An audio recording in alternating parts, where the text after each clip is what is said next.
Any conversation about neurofeedback has to begin with a look at the brain.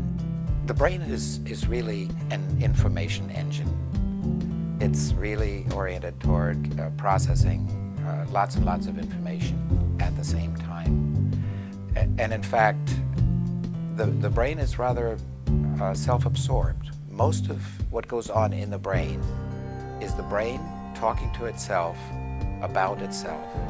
One key aspect of brain function is that neurons don't act alone. We've got 10 billion neurons up there in our glorious cortex. And if one of them does or doesn't do its thing, that can't really matter. If it can't matter, we can't suddenly have an automobile accident because some single neuron is acting up. And so when we're looking at the EEG, for example, we're looking at those bunches of neurons performing in groups. The EEG is composed of a range of frequencies, all the way from 0 to more than 100 hertz, and the brain cares about each one. With our specially designed tools, we can now teach people how to generate more or less of these specific frequencies, and that has implications for brain function.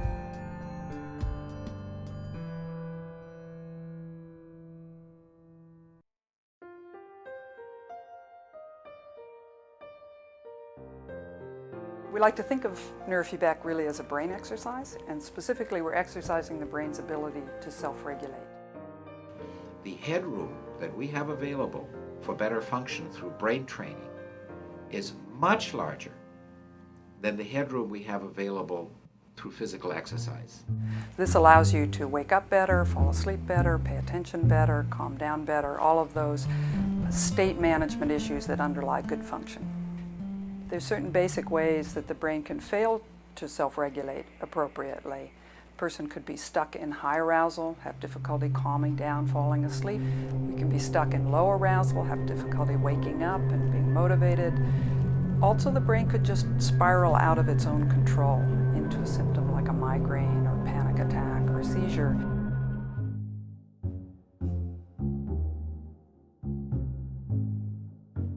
At my worst, I was having a pretty major migraine several times a month that would last generally 3 days and sometimes would last longer, like 5 days.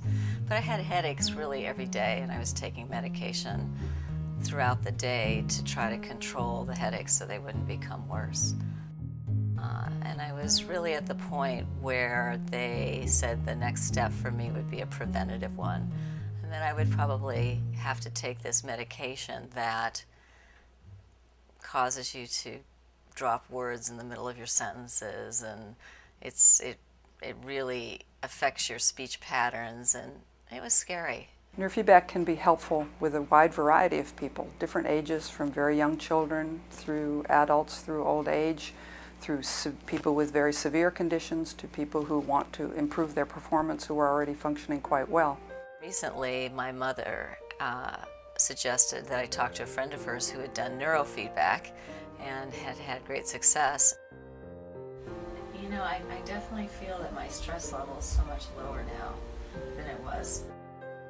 So the variables for us are where do we put the electrodes and what frequencies do we reward, which turns out to be enormously specific from individual to individual.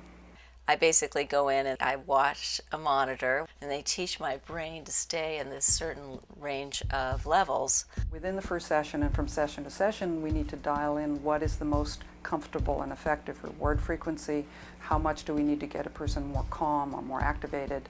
Once we have that worked out, then we can think in terms of placement, and we can get quite specific in terms of which brain functions we want to target by where we put the electrodes on the head.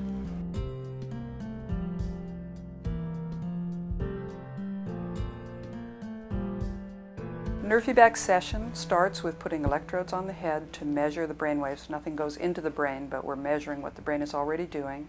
And then we use those brain waves to drive the video game, which is the feedback to the client. For example, with inner tube, when the brain is achieving the goals that we set, then the rocket ship accelerates, makes more exhaust, which is a reward. If your brain goes off in the wrong direction, then a black fog comes in and obscures the tunnel. So we're finding these ways of twisting the arm of the brain, if you will, to get it to react and do our bidding. And it's that, the push on our part and the push back on the part of the brain that affects then the gradual learning process by which the brain learns to behave better. From day one of my sessions in neurofeedback, my headaches have started to decrease. I mean, it started to happen right away. So this is a skill that the brain learns, and of course once it's learned it, it's going to hold on to that and use it every day so it won't forget. We start to see change rather immediately with neurofeedback. It has some impact within the first session or the first few sessions. Then we like to think in terms of 20-session blocks, because 20 sessions is enough to get a significant measurable change, and at that point there's a decision to be made of whether to go forward or whether we're done. So how's your head right now? It's pretty good. But over a number of sessions, we can get the brain to adopt a different style of functioning, which it then owns. And the person can then have a choice and say, hey, I don't need to live in anxiety anymore. I can choose to live in a calmer state. I can really tell that my brain works differently.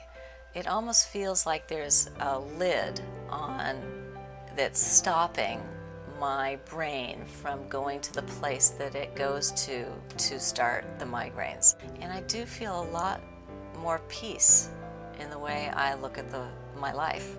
It's really been an overall sense of calm that I've gotten out of the process, in addition to the specific benefits of not having the headaches. Neurofeedback is such engaging work because the more we do it, the more we learn, the more people we can help. And recently we've learned to do this training in a way that is more calming, which has extended our range to people with very high arousal, such as the autistic spectrum, severe chronic pain, agitation, anxiety. And then there are the surprises that we can be helpful even with the degenerative conditions of the elderly, Parkinson's, the dementias, and so forth. This is the frontier of neuroscience, and literally everything that the brain manages is coming within our reach.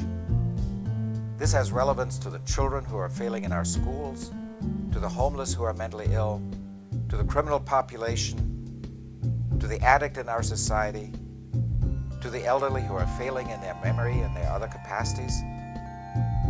And at the other end, it's useful to the sports performer who's at the top of his game, to the corporate executive, and to the stressed-out housewife. Across the board, name it, it is useful and worthwhile to train the brain to better function. The potential is huge.